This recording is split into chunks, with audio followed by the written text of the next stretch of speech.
আসসালামু আলাইকুম রহমতুল্লাহি ওয়া বারাকাতুহু। দর্শক ভাই বোন, আলহামদুলিল্লাহ সুম্মা আলহামদুলিল্লাহ, আমি মদিনাতুল মুনাওয়ারা মদিনা শরীফ অবস্থান করছি এই মুহূর্তে। মসজিদে নববীর মধ্যে যে বিষয়ে আমাকে ভার ভাবায়, নবীজি সাল্লাল্লাহু আলাইহি ওয়াসাল্লামের জামানায় আসহাবে সুফফা, নবীজির সাহাবায়ে কেরামের এক জামাত ইলমের পিছনে ছুটতেন।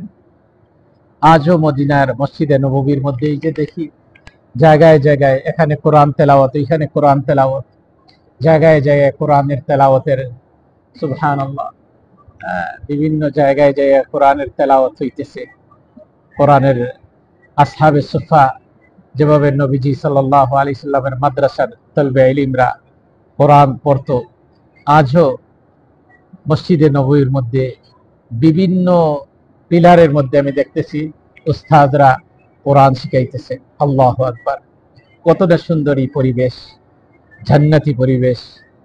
আল্লাহ তাআলা যেন আমাদেরকে, আপনাদেরকে কোরআন শিখা এবং